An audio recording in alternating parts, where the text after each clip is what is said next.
Okay, Downtown Rising event. Hello, everyone. I'm Chris Hill. I'm the chair of the Rochester Downtown Development Corporation. I'm pleased to welcome all of you to our 2021 Downtown Rising event today. We're going to try to keep this to an hour, which seems to work best for Zoom. I'd like to start by thanking today's generous sponsors. Our series sponsor is Greater Rochester Enterprise, connecting growing businesses to a host of real estate and business development incentives, programs, and services.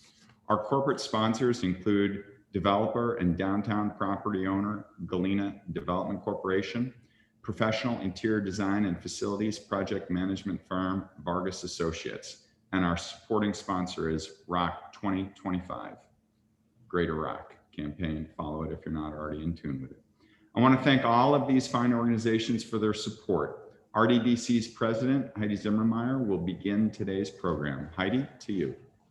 Welcome, everybody, and thanks, Chris, for kicking this off. Our annual Downtown Rising program always draws a great crowd, and this afternoon's event is no exception. We've got a great lineup today, and we'd like to jump in by introducing our first project, the Aqueduct District. If you haven't seen it, it's a beautiful collection of historic buildings across from the Blue Cross Arena, right on the Genesee River, where Thomson Reuters used to be. To share the project vision are Peter Landers of Landers Management and Jim Costanza of Costanza Enterprises, two of the partners in this project. So please join me in welcoming Peter and Jim. And I'm going to go ahead and share the screen here.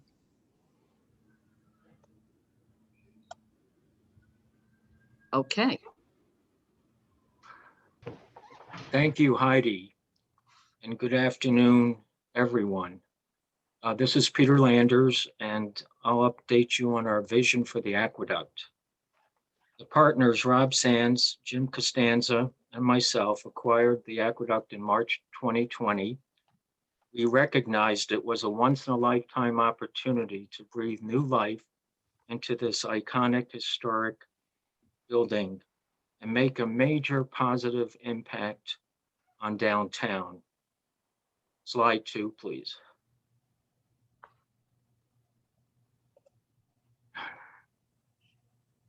The aqueduct has a rich history, with Lawyers Co-op being an occupant for many years, and the role that the Briggs family and the Gosnell families played were community leaders who gave back so much to our community. It was recently occupied by Thomson Reuters, as Heidi mentioned, who vacated in 2019. But if you look at this old photo from circa 1900, you'll see on the left the Peerless Tobacco Company occupied where the Blue Cross Arena was. And you'll see the statue of Mercury on the top of the tower. And then on the right, you see the original aqueduct building and the original Erie Canal with the waterway. So this building has great history, and we're going to celebrate that history as we go through developing it. Next slide, please. The aqueduct will be a catalyst for the revitalization of the west side of the riverfront, as it features prominently in the city's bold Rock the Riverway vision. And what we're showing in this slide is the Broad Street Reimagined, which shows a promenade and water feature and basically a linear park. And also to the right is the Aqueduct building, where you can see there's a promenade along the building. And the plan as it exists now is to take the top level of the bridge off, so that it'll reduce it'll make our lower level essentially a retail space potentially with the promenade. Next slide, please. And this shows it more prominently. You can see the promenade that runs between Broad Street all the way to Main Street, and it shows Aqueduct Park. And our plan is to make connections to the promenade and really take advantage of it. And the really important thing is it improves the connectivity along the river from the north to the south, along the trail that exists in front of the Blue Cross Arena, and then also up to the Carroll's Plaza. Next slide, please. Here is the actual campus as it looks today. On the left, you'll see the main building, the Aqueduct building. There's also the Herald building, what we're calling the Bindery building, which is an old warehouse where Thomson Reuters stored books. We have the Race building, which is a standalone building right to the north of that. And we have the Mercury building, which we named because the Mercury statue now is on that building. And of course, you've got the Aqueduct Park, which is really an amazing amenity for the campus. Next slide, please. Our vision is to make the Aqueduct a very unique work, live, play environment, a mecca for creatives, tech workers, artisans, and residents in our community. It will be a diverse and inclusive community, and it will be a mixed-use development that celebrates the rich history of this landmark building. We have been working closely with a company out of New York, Common, who have a background, or national brand, I should say, in co-living. They're well recognized throughout the country. And so we have been working with them closely on developing a novel live-work concept for Aqueduct, which includes units, work zones within the apartments, as well as a remote work hub, which is essentially co-work space. And these are synergistic uses that will appeal to younger workers who desire connectivity, socialization, and a sense of belonging in this historic downtown campus. So the Aqueduct development is all about placemaking. Obviously, it's just got a great history. So it's a historic destination. It's located at the epicenter of the Riverway. So it's going to be a catalyst for the development of the riverfront. And I think our objective here is to create a unique culture, attract young creatives, artisans, students, and tech professionals. And we hope our concept of work-live units and co-working spaces, flexible spaces, will be attractive to these target markets. Next slide, please. So I mentioned Common. Our architects, CGS Architects, has been working closely with them on creating this new idea or this new concept for Aqueduct. But back to Common, we were part of an RFP process, a national process, or I should say international process, and we were selected as one of 5 locations for a remote work hub. And there's a good reason for that. Why Rochester? It's an ideal location. It has an increasing downtown population. It's very affordable. It's got great institutions, higher education institutions, with graduates that we want to keep in the area. And we have a growing creative class, as Richard Florida would say. The creative class is alive and well here in Rochester. We have a downtown innovation zone, which consists now of 93 creative companies. So we are in a very good place in terms of having a remote work hub here. Our culture is, it's really a big city culture in terms of all the arts and music and institutions that we have available to us. Next slide, please. And of course, why Rochester? I just spoke to that, but why the Aqueduct? Compelling site characteristics make it a unique opportunity. These beautiful heritage buildings have great character and history. They have original barrel ceilings, very high ceilings, the opportunity to celebrate the brick on the interior spaces. And of course, the location is second to none, right on the river, with great views. And of course, you know, one of the things that really attracted, I think, our team to this site was the Aqueduct Park. It's a great green space. It's a rare thing to find, and it's part of our campus. And then, as I mentioned earlier, the Riverway Promenade improvement and new public amenities will be synergistic with what we're doing. So it'll activate the riverfront, and there'll be opportunities once the promenade is in place to attract smaller businesses, micro enterprises, and local food vendors to Aqueduct. Next slide, please. So this chart's a little busy, but it shows you the type of unit mix that we're pursuing for Aqueduct.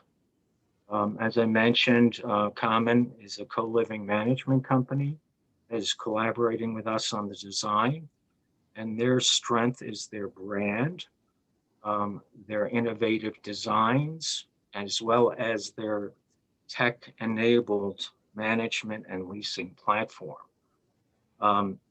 So the first building the main building is the Aqueduct building. And then you've got 4 or 5 other buildings.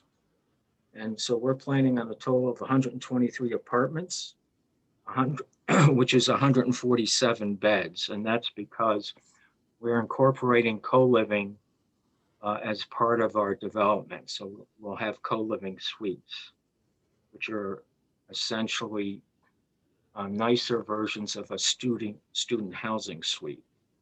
The important thing to look at in the residential mix is that we have many units that have offices within the unit, studios plus offices, 1-bedrooms plus offices, and in addition to micro units. The Bindery building, which is the old warehouse building, and we'll see a photo of that shortly, is where we're going to concentrate our amenity spaces, as well as the remote work hub. It'll include the remote work hub, as well as wellness and yoga, fitness, a game room, lounge. And the first floor, we're targeting for a retail restaurant. And CB Richard Ellis has been in discussions with a local restaurant for the first floor space, which is about 5,000 square feet. So we're hopeful that that will come to fruition. The other important thing to note that in the main building, Aqueduct building, we are retaining a couple floors for flexible office space. And that's shown on the top line, 20,000 square feet of tenant rental square feet. And we're also going to have a co-work space or flexible office space on the first floor of the Herald building. Next slide, please. So what's the value proposition to the remote work hub renter? First and foremost is affordability. So we're trying to have a product here that's priced affordably, I should say. And some of these co-living units will start for less than $1,000 a month, probably in the $950, $975 range. And the rest of the units, the studios, the 1-bedrooms with offices, will be in that $1,000 to $1,800 a month range. It's our target pricing right now. The other part of the value proposition, obviously, is convenience. Living and working in the same district is very complementary, and it's going to be a technology-enabled experience for the residents. And then, of course, we're creating a culture or a community, fostering a collaborative, creative, and entrepreneurial environment for residents and workers. Next slide, please. And this slide shows our target demographic, the target markets for the remote work hub. recent graduates from RIT and elsewhere, graduate students we hope to attract.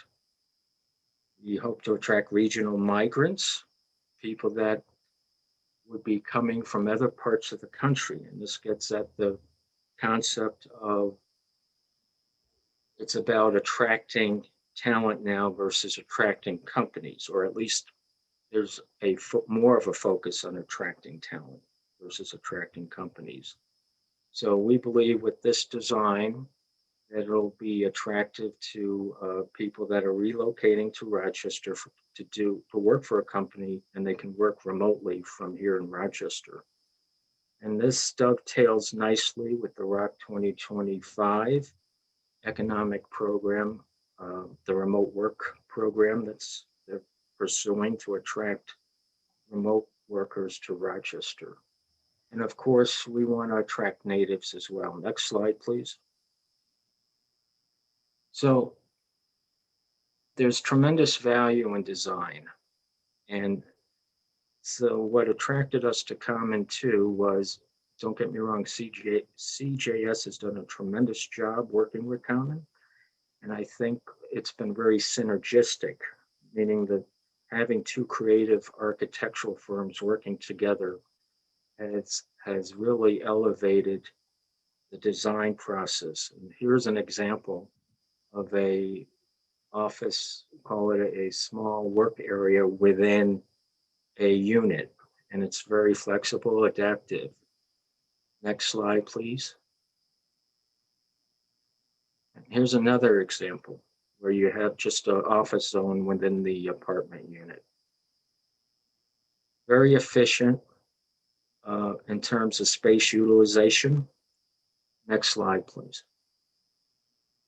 This is just these are some renderings that show the range of finishes and architectural appeal that our units will have. If you look at the lower left, that's a typical kitchen. It's very modern, contemporary, call it sleek. Next slide, please. Amenities are a very important part of the development. We're hoping to attract a restaurant on the first floor of the bindery building, as I mentioned, but we'll be offering a fitness and yoga space in the bindery building. There'll be on-site valet parking and bike storage. The units will be plug and play, so technology is a big component of what we're focusing on. And the common areas, or I should say common area amenities, game rooms, community kitchens, and library will be in the bindery building. The other big amenity that's not on the list is a rooftop terrace with a structure which we're pursuing. And it's as long as the people at the New York State Preservation Office allow us to do it, we're gonna do either a rooftop terrace or structure on the top of the Aqueduct building. As I mentioned, broadband capability is critical in today's world, but we're well positioned. We have a fiber backbone available to us on the campus. And so we will be providing our residents and workers with very high-speed internet. We're working on a private network currently. Next slide, please. So this is an example of the, call it the remote work hub, actually. It's a co-work space, but you can see it's got a place for people to gather and to do work. Next slide. And this is another example of the kinds of designs we'll be including in that co-work space, the private booths, the hot desks, and there'll also be private offices. Next slide, please. And very importantly, we had to really work hard on finding a way to increase our parking capacity. And we've done that by putting a lower level into the existing parking lot, which only has 47 spaces. And by going down under, because there's a grade difference, we're able to more than double that capacity. Plus, if we use valet parking, we can get an effective parking capacity of at least 120 spaces with this garage structure, so that we'd have a total of 150 spaces on site. And next slide, please. Now here's the future.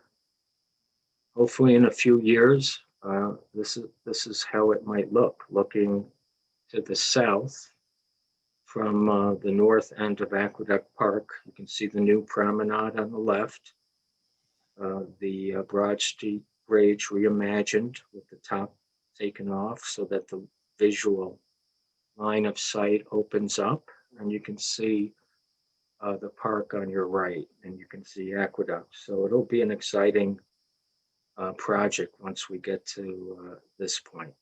So we're excited about it. Where we stand on the project is we've done extensive demolition. We're finishing up demolition on the main buildings, and we're getting ready to start construction, hopefully in the next month. Thank you.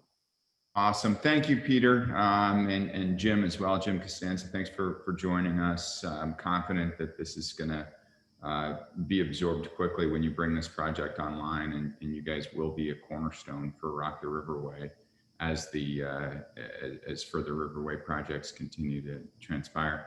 Our second project today is Sibley Square. Totals 1,100,000 square feet. Combines the former Sibley's department store and Sibley's office tower, and representing the Boston-based developer Wind Companies today is Ken Green. And Ken, before you get started, please do us all a favor and thank your colleagues there in Boston, because they have been stewards to that building. I've paid attention in recent years to the level of detail that they have truly restored that gem of a building to. And we are fortunate, again, as a community, that they chose Rochester to take on such a huge project. And with that, take it away. Tell us what's going on over there. Thanks, Chris. And let me, I certainly will pass along those thoughts to leadership. And thank you for the vision. We're so grateful for the work that you did with the city in at least just planting grass in Parcel 5. I'm sure we're going to hear a little bit more about that later. And Peter, you, Jim, and Rob, the work that you're doing down the street is just wonderful. Love the technology and the flexibility that you're planning. And I would be remiss if I didn't thank Heidi for her leadership with Rddc in helping to steward. I like to refer to what Heidi does for a living is getting eagles to fly in formation. We're all so individual in our own ways, but we need to work collaboratively together to be successful downtown. The challenge that we have, and the picture here today is of Sibley's, as I like to say, when it started to sport the colors of the Mercantile on Main, is 115 years old. The renovation started 8 years ago when Wynn bought it. And after 8 years and $125 million investment, it is well on its way to curating a community focused on innovation, incubation, and education. Next slide, please. In the what used to be the office tower, now sports 3 different residential communities, 280 apartments. Rents start at $600 a month and go up to $3,300 a month. And I'm delighted to tell you that we are north of 95% occupied in all 3 of the residential communities that we have here. The newest one, Liberty Lofts, which are workforce houses, opened up in October, and they are at 97% occupied.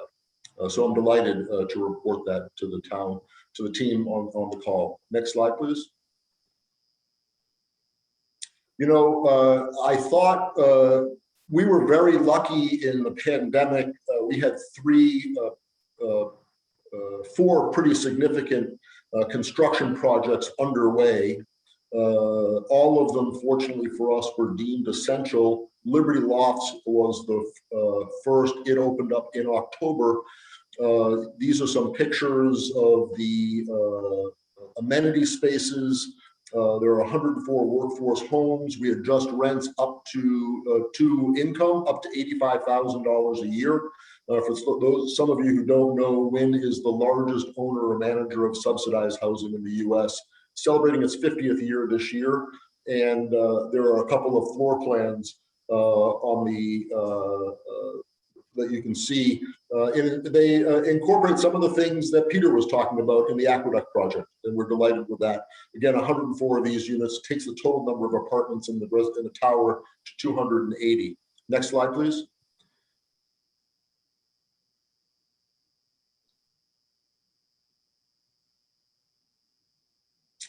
In November, the commissary, a part of Rddc, opened up. It's the only shared industrial kitchen space in Monroe County, offering ghost kitchens to production, really designed for people who are at-home caterers, food truck operators,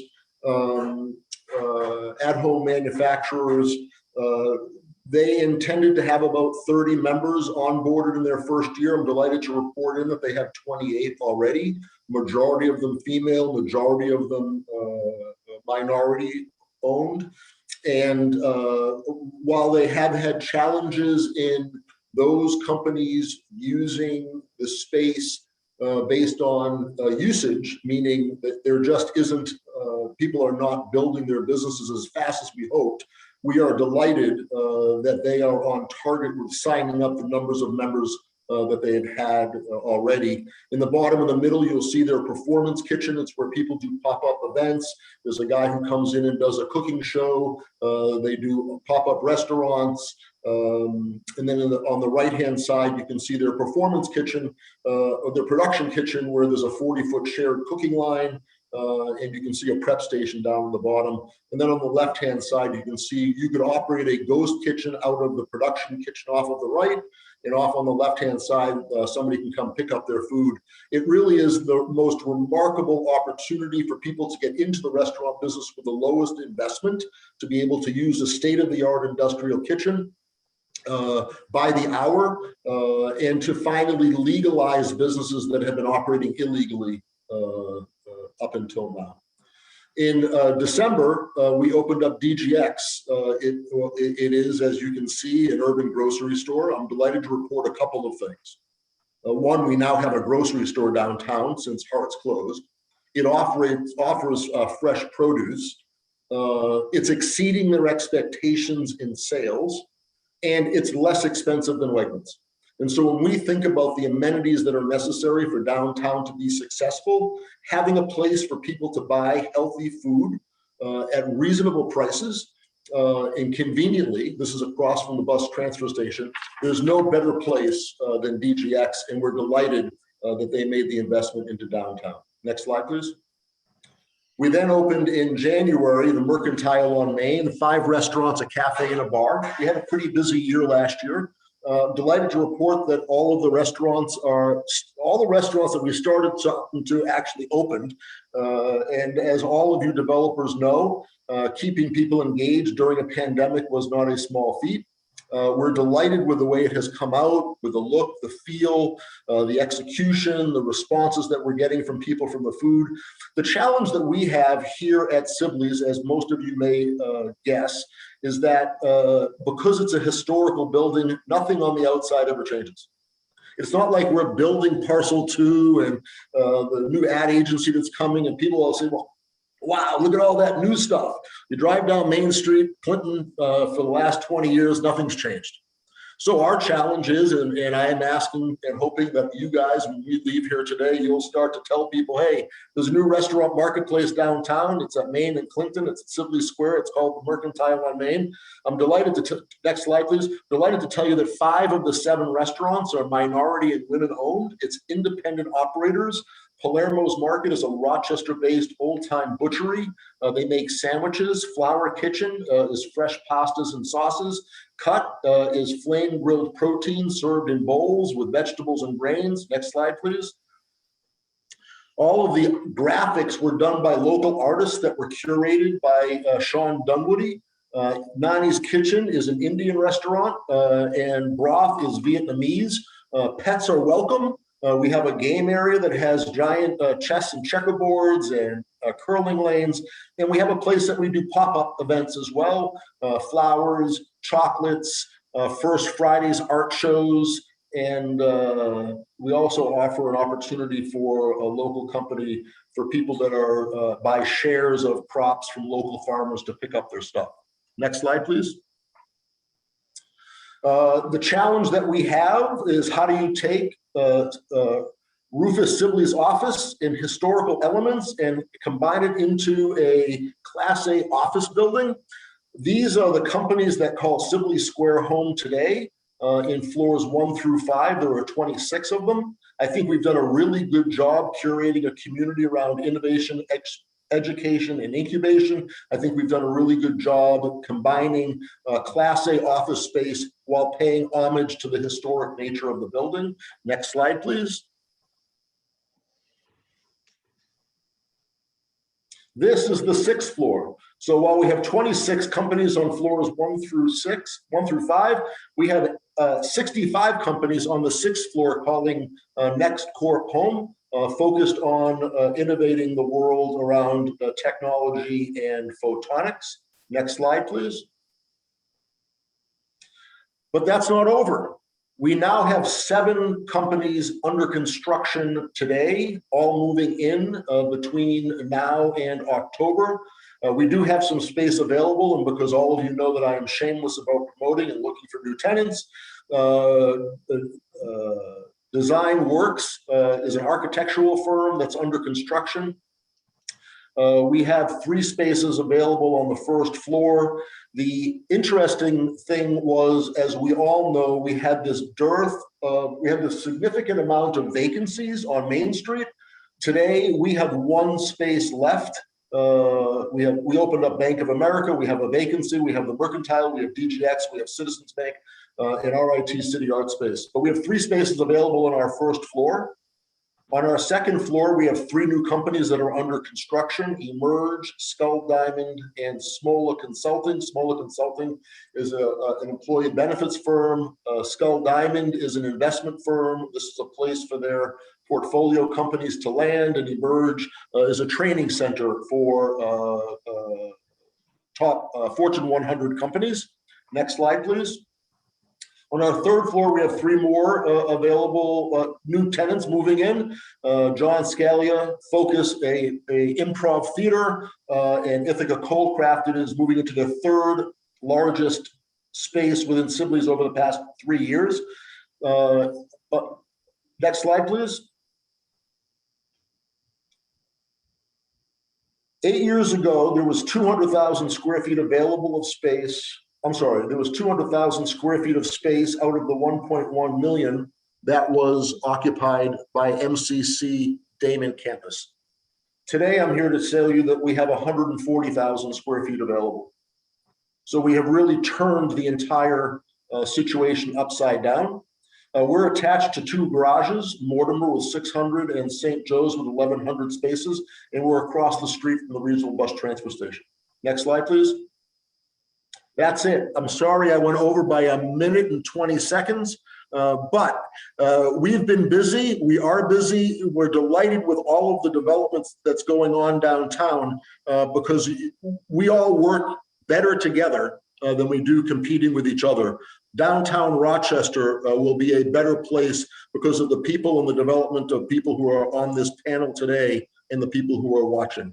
Now, you're going to see me go away, but I'm going to hop on my telephone. As Laura knows, I have to get to Buffalo, and I have to get back to a meeting with Laura at 3 o'clock. So I'm going to listen to the rest of this. So if there are questions for me later, I'll still be on. You just won't see me. Thank you for your time. I'm sorry I went over by 2 minutes. Thank you so much, Ken. Safe driving. What a complex, multifaceted project. And our commissary, food business incubator and shared kitchen has been really pleased to be one of the tenants in this new emerging high activity center. And what was not mentioned is that there are now 8 business incubators and accelerators. 6 of them are in Sibley Square. 2 of them are across the street at 40 Franklin. So it's become a real hub for business incubation. Really great, very exciting scene developing there. So our third project is one that you probably haven't heard about, and we're very excited about it. It's Alta Vista at St. Joseph's Park. It's a newly announced mixed-use project in an area of downtown that has seen less investor attention until now. Presenting as the project's champion, Eugenio Marlin with the Ibero-American Development Corporation. Eugenio?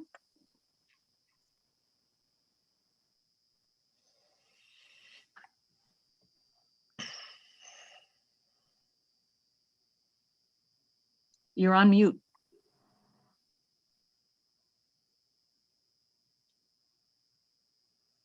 Can you unmute, Eugenio? We get in there. Good. I have assistance here. Thank you very much. It is a pleasure to be here with this group, and thank you, Heidi, for inviting me to this event. I want to start first letting you know who we are. Alta Vista is a housing project that will be built right behind Sibley's building. So we'll be kind of a complement to what's happening at the Sibley Tower, at the Sibley building. And I want to let you know who we are. The Ibero-American Development Corporation is a non-for-profit corporation that has been in existence since 1986. And part of our purposes are to provide dwelling accommodation for social and recreational facilities to persons and families of low and moderate income. We act as real estate managers, construction managers as well, and we provide affordable housing opportunities and economic advancement for Hispanics and other minorities and families. We have a very strong community development arm, which we make sure we blend with what we do in the housing development area. So what we normally do is everything that we develop, we do it within a context of community development. We don't do the structures and forget about the people. So we do both, and we take advantage of development in different areas that are happening, so that we are a complement to growth rather than just one spot development. Among the projects that we have done during the years, we repurposed 938 Clifford Avenue, which used to be the Holy Redeemer Church, to house the Eugenio Maria de Hostos Charter School, which is the only surviving charter school of the original 4 that we had in the city. And it's totally supported by, developed and supported by community. We developed the Ibero's Family Center. We have developed 2 senior housing facilities in the city. We have developed multiple IRAs, individual residential alternatives for persons with developmental disabilities. We developed the El Camino Estates, phase 1 and 2, which are single family units. And we are currently developing the Pueblo Nuevo housing phase 1, which is contiguous to La Marqueta on Clinton Avenue, and also started with finishing Pueblo Nuevo 1, and we just started construction on Pueblo Nuevo 2. And when I talk about context, that's what I mean about context. We are working in a neighborhood that has been challenged, and we understand that a lot of people don't want to touch those areas, but our currency is people, and we are willing to do that. That space where La Marqueta is and where we are developing is probably one of the few spaces in a lifetime that is ready to be transformational for the neighborhood. So we are patient. We are putting the work. The investment is being made, and we will continue to work hard in the neighborhood. Now let's get down to the Alta Vista site downtown. If you look at this green area here, together with the next one, which is 106 Pleasant, those two sites together we acquired through a competitive RFP from the city of Rochester for this project. We have since then also acquired these two, 317 Andrew and 325. And what that will do is provide us access for service vehicles and also more parking, as well as an opportunity to talk to our neighbors. The school, right, the charter school right here, and also the Landmark Society that operates in St. Joseph Park, so that we can have a project that embraces the neighborhood. So this is an opportunity that we have, and we are having those conversations with those entities at this point. This is a picture that I took yesterday afternoon. And this is exactly what it looks like. This is the site here. And here's the charter school. Here's St. Joseph's, and here's the parking, the Sibley's parking here. So I wanted to take this picture just as I said, to put some context into this thing. Once we work together, we will be able to embrace this block here and turn it into something more productive in the city. Like Heidi said, this hasn't been touched in a long time. So we are very happy to be able to have the opportunity to do that. What we're going to do on that site is build a 6-story building with 70 plus 1-bedroom and 2-bedroom units of affordable housing and a commercial space. Like we said, the design captures the neighborhood features, and I'm going to show you that later. The exterior elevations will consist of brick masonry, and the first floor is accentuated with stone featuring similar surviving walls of the St. Joseph Church. Archways and other architectural features, so that we can make that blending image that we want to project. And by the way, when we submitted the RFP, that was one of the things that the city wanted to see accomplished. And I think that we conceptually have done a good job in getting there. Some of the amenities that we'll have at Alta Vista is community room, central air conditioning, on-site secure tenant visitor parking, tenant storage, mechanical rooms, common laundry, 2 elevators, on-site office, community lounge, fitness area, and green space. Now, this is another picture, and this one, also taken yesterday, tries to capture the angle, the same angle of the rendering that I'm going to show. So this is from the corner of Pleasant and Franklin. So let me show you. And this is the rendering of the building. And if you look how it captures St. Joseph very well, as well as capture some of the buildings on this side, but this I think connects very well with the park, and we want to make a visual connection, maybe physical, but visually, so that it seems that like they really belong together. And to that end, if you look at this floor plan, this is the first floor, and the purple ones are the purple is the 1-bedroom apartments, and the greens are the 2-bedroom apartments.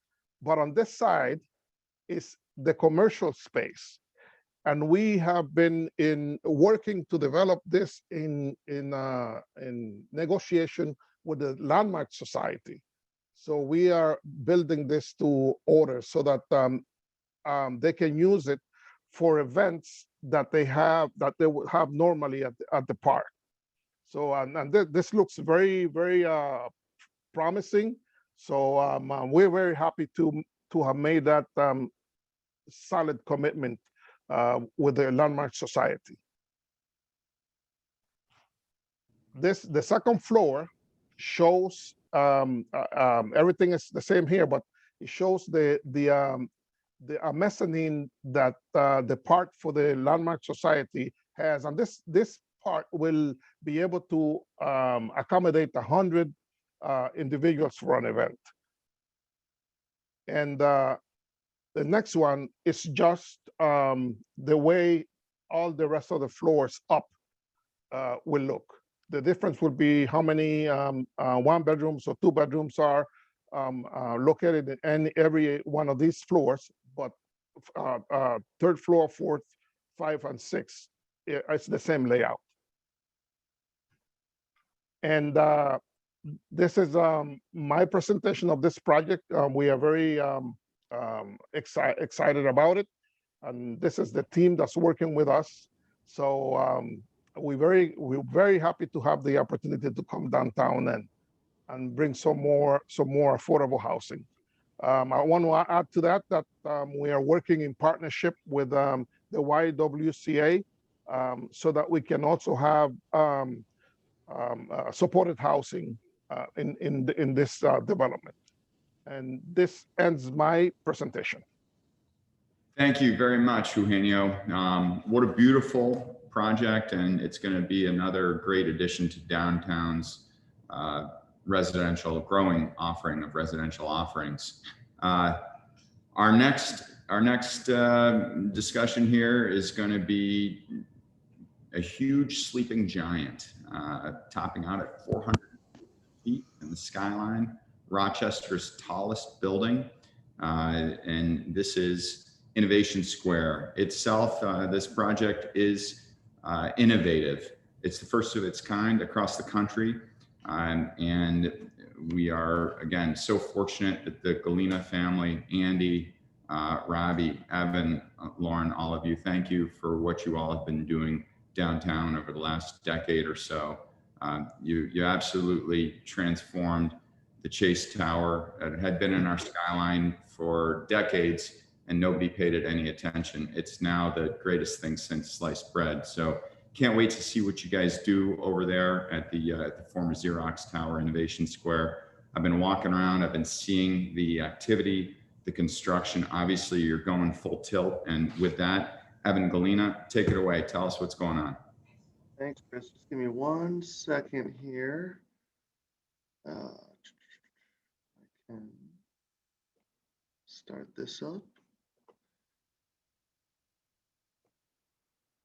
So, as a lot of you know, we purchased the former Xerox Tower back in September of 2020 with the idea to create a collaborative campus in the heart of downtown in which students from multiple colleges, universities, institutions can live, learn, and innovate in an urban environment. We are a firm believer that we need a strong central core, a strong central business district to see success as a region. And the last decade or so, as Chris alluded to, we've started to see Rochester on the rebound. and what's happening at Sibley, what's happening at Aqueduct, and some of these other projects are real proof of that. And we're at a point now as a city where we're starting to get the dominoes to fall, and we have some momentum. The pandemic threw a big wrench in that plan as a whole, but we will get past this, and I think we will find success. And we're really trying to play our part with the former Xerox headquarters and create a productive piece of our downtown. So as you can see kind of on the map, we're located where the star is. And we always like to show this just to quantify that, everyone says, oh, there's nothing going on downtown. I say, that's not true. Let's start to quantify all the restaurants we have, all the employers we have, the river, the green space that we have, the cultural attractions around town. And so this is a good selling piece when we talk to folks that aren't familiar with our central core. This is just an aerial of the site as it stands today. Of course, you have the main tower, the 750-person auditorium, the triangle glass building out into the corner of Clinton and Broad, as well as a 17,000 square foot outbuilding on Court Street, which was originally designed to be 17 stories tall when this campus was constructed, which never got built. So we have some opportunity in the future, should this gain momentum, to build up one day, which lends itself to some nice flexibility. This is a quick breakout of where we're going to have student housing within the building. Floors 3 through 13, floors 14 and 15 are an existing tenant, EFPR accounting firm. They just moved in prior to us purchasing the building. So they're going to stay put. And then floors 16 through 21 will also be student housing. At the moment, we only have 2 and 3 bedrooms laid out. When we originally started, we had some more 4-bedroom suites and some more housing catered to students directly. As this progressed, we've kind of learned that less students in certain spaces might be a little more conducive to the pandemic and the situation that we're in. So we try to adjust as we've seen fit here, and as we go forward. This is a quick breakdown, just a floor plan here of our 2 bedrooms, our 3 bedrooms, and then we have some cool units that have 2 bedrooms with a built-in den. All of our units are fully furnished, so what you see on these floor plans are pretty accurate, and the pricing is where it is today, which we found is very, very affordable when it comes to comparison to other student housing projects or on-campus living. So this is a rendering of one of the 3-bedroom units. You can see the corner of the building, obviously some great views up in the sky, but these are our actual finishes. You'll have matte black millwork, white countertops, luxury vinyl tile flooring, and then our furniture packages will fit the mold there as well. Everyone talks about the amenity package these days. That's the selling point, right? You kind of heard it from the Aqueduct side, and Ken talked about it as well. And you can just kind of see here what our basic amenities are. To us, safety is a big concern. We will have 24-hour security right on site. We also have green light throughout the entire campus. We'll make sure that no matter where you are on campus, you have access to high-speed internet, which is obviously the most important for students these days, not only for schoolwork, but for streaming, for video games, et cetera, et cetera. Beyond that, I think we hit all the hot items as well. Stainless steel appliances, in-suite washer, dryer, fully furnished units, state-of-the-art, appliances and everything else in there. So as we go through this, we can kind of see where our building stack is today. Obviously, you'll have student housing, floors 21 and down. Floors 22 and above will remain available for commercial use. The outbuilding, the glass triangle, we have a user slated to move in, hopefully June 1. That'll be a restaurant user. And there'll be a little bit of a grab and go concept, plus some beer and wine in the evenings. The auditorium, we have a group that will manage that for us. That group is a similar group that runs the International Jazz Festival downtown. So a lot of experience and a lot of knowledge coming in there. The plaza that you see on this kind of site plan is what we're calling our little Rockefeller Center, but it'll be our commons for our students. We're going to inlay a big section of grass, AstroTurf down there with some fire pits, outdoor grills for students, a nice pergola, and try to create a place where kids want to hang out, enjoy the time outside. We only have so many months of nice weather in Rochester, so we really want to make sure we capture that. This will be the site when it's all said and done. So the biggest things to take away from this view is we're going to take the existing lobby that's kind of set back. We're going to bump that out, add a new glass perimeter, and make the footprint of that lobby larger, and really add some curb appeal and create an environment where we have a front door. You look at some of these older properties, the Metropolitan went through this, Innovation Square is very similar. It was a single tenant corporate user that didn't want any outsiders up on their property. They wanted it just for their people. So it wasn't an inviting, warm feeling when you walked by the property. We want to soften that from all angles and kind of change that, which is why we think it's so important to create this drive-up entry loop with an overlaid canopy.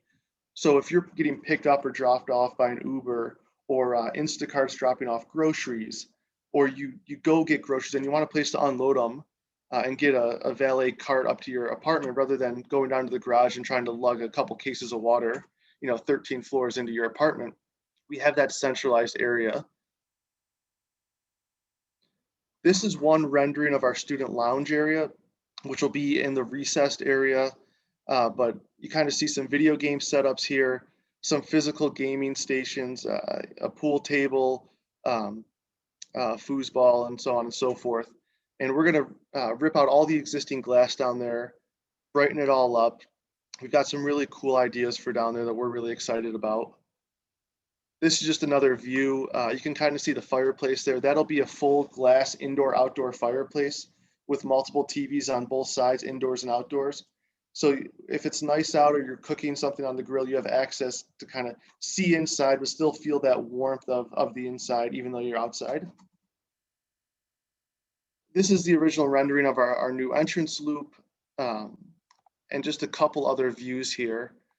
And so we've got a lot of moving parts to this project. And when we started it, we knew that it would take on a life of its own. We didn't really know how that would look, but we're about 8 or 9 months into this thing, and a lot of great things are happening. We've got users for 3 of the commercial floors, which I'll be excited to announce hopefully in the coming weeks.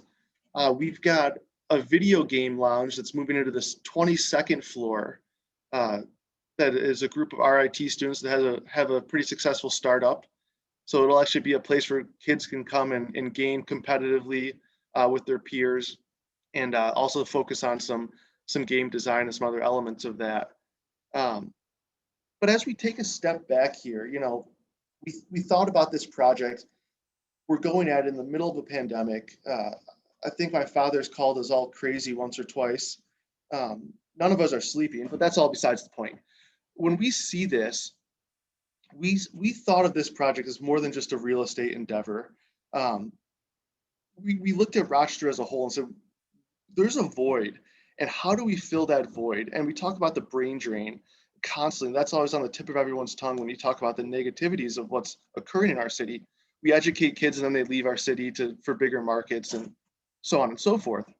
So we see this project as a conduit, as a way to connect our student body in Rochester, because Rochester is a college town. We have 30,000 students here. It's 100% a college town, but we don't have them in our central business district. This project is a conduit to make that happen. If we can get students living in our central business district, going to the cultural attractions and falling in love with our city, more so than just a campus out in the suburbs, what will that do long term? How will that create growth? I'll give you an example. We have two RIT students that are interning for us this year. We've never had interns before, but they're proving so useful for our just day-to-day activities as a company.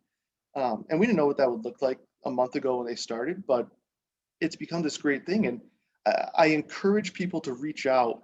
And if you have an ability to take on an intern or two, I promise you won't be disappointed. And this is going to be how we create Rochester and how we grow to the future of it and what that looks like. So you take some of these pieces of what we're doing, of what's going on at Sibley, of course, and then what Peter and those guys are doing over to Aqueduct. Like I said, we're all in this together, and we're starting to get those dominoes to fall. And I think we're really on the cusp of seeing true growth in Rochester. And you know, us as a company, we have these conversations often. We're extremely bullish on our city, and we have an extreme amount of confidence in everyone to perform when they need to.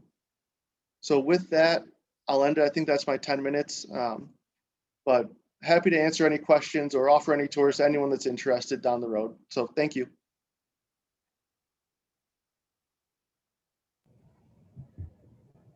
Heidi? Thank you so much, Evan. You guys are doing absolutely brilliant work on this project. We're so proud of it. And we're classifying it as game changing. I mean, this is going to make such a big difference in the way in which downtown operates. And every developer that's talked to us so far today is doing something remarkable, adding something that we don't have downtown, creating something that's going to be way bigger than the sum of its parts. So you've got students moving in this fall. So this is fast moving and very exciting. So our last project was billed as a mystery project. And it's one that many people are very, very excited about, Parcel 5. So many thanks to the city of Rochester for what was remarkable work to get this up and going incredibly fast. And I also want to give a shout out to 3 guys from our board of directors who reached out to the mayor to support this project, Chris Hill, Joel Frater, and Pete Giovenco, and to share the latest news on when Parcel 5 will open up and how it's going to change everything in the center of downtown is Jim Brown, Executive Director of the Floriano Convention Center. Jim? Thank you, Heidi, and good afternoon, everyone. Hopefully you can see the screen. I'll take that as a yes. Great. So yeah, Ken kind of gave it away a little bit, but as I was listening to all the projects in the pipeline right now, obviously super impressive, very impactful, millions of dollars. And it kind of made me just think about how important a space like this is going to be for all that. Because really what we're talking about here is quality of life and having the amenities that people want to experience when they live and work downtown. No different really than what the convention center provides, the arena, Frontier Field, Jiva, RBTL, you can go on and on. People need these kinds of spaces to enjoy life. And although we're only going to be talking about grass here, not the recently legalized kind, of course, but grass anyways, and it's not the tallest project, I do feel it's a very important project. And I'd like to, and Heidi hinted at this as well, I'd like to give credit where credit is due. Although the convention center is involved and we're very happy to be having involvement in this project, I think it's important that we all realize that for it not the efforts and the vision of not only the mayor, but also the Rddc leadership, including our chair, Chris Hill, and a number of other board members, and their vision as well and drive to see this happen, and the collaboration they created, which is really a relationship we're hoping to build on here as we move forward, not just for Parcel 5, but for other areas of our community. And the membership can be very proud of the work that Heidi is doing in this board of directors. They are not sitting by as COVID has been happening. In fact, Chris Hill has 10 times the energy that I have. And Chris, every time I talk to you, I get more and more enthused about what's happening downtown. He's the Rock the Riverway giant and king. And so if you don't know anything about Rock the Riverway, Chris will fill you in on that as well. But anyway, so what we'll do here is I got a few slides to go through. The first one, I thought we'd take a step back, right, and see where we were. Not very exciting. We know the site stayed as a paved space for a number of years after the Midtown site was demolished. Not much to look at. And with the aside of a couple of special events that took place over the past few years, it really has remained in this state for the most part. And as if you didn't know, it's a roughly 160 by 200, or excuse me, 300 foot space, or roughly 55,000 square feet. And to put that in perspective, our exhibit hall here at the Convention Center is 50,000 square feet. So this is enormous outdoor space. And regardless of the length of time that will remain undeveloped, certainly a very important parcel. Again, just a couple shots there. I know we've all seen this. So on April 15th, the mayor held a press conference at the site and announced what she saw as the vision for the parcel, at least temporarily, called At the Five. It's a beautiful green space that will enhance the public realm, has hardscape as well as landscape, and has the opportunity to just organically grow and develop as a site. And of course, to make this happen, the city had to mobilize themselves very quickly, which for some of us know that's not always easy. There's just a lot involved with working with government, but they managed to mobilize and get grade, sod, and get the area ready to go in just a few weeks. And we're very close. I was just down there the other day. It actually needs a haircut right now. So, but it's looking great. I believe the city has roughly $250,000 invested in this project already. And so no small order there, and quite a commitment from the city to make this happen. Again, just another shot looking north. Here, this shot on the left, you can see the flex pave up on the top there. There's also an asphalt section, of course, bound by Cortland and Elm and the other streets there. This is the asphalt section that's been painted and logoed. You see the mobile I Love Rock. That was there temporarily. I do know that the city is thinking about permanently putting some type of art or sculpture at one corner of the parcel. That would be announced hopefully in the near future. So again, exciting, and some branding going on with that. And of course, here's where we've been with events there. And of course, the Jazz Fest was spectacular. And even though we've had COVID to deal with, it's kind of waylaid our return to normalcy, I think we can all agree these are the kinds of sights and sounds we want to see as we move forward. And there's no reason we can't do this and a whole lot more. So what's the current timetable for return to events there? I believe there's going to be an announcement made sometime next week regarding specifics with the types of events and the things that have been going in the planning stages. The convention center's part in all this is to help manage and book the space, help run the master calendar, and assist the special events department at the city of Rochester in actually conducting the events. We also see Rddc as playing an important role here, not only from their marketing ability, but of course their outreach with you, our members. You're all business owners, or many of you are involved in businesses downtown. And I think collectively, this can just be an unbelievable space as we talk about, again, this relationship between the Rddc, the Floriano Convention Center, and the city of Rochester.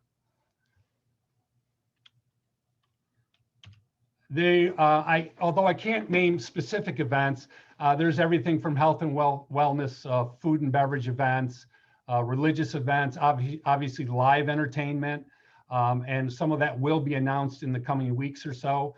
And we'll be able to talk a little bit more about what's on the calendar. What I can tell you is we already have 50 event days booked for the summer. So we're really off and running already, including some events that the city had already had plans for. So how are we going to get the message out? We've created a Facebook page, Instagram, all the social media platforms we're going to need to hopefully get the outreach out there to our members and interested parties, as well as the community. These have not launched yet. They'll launch later on next week.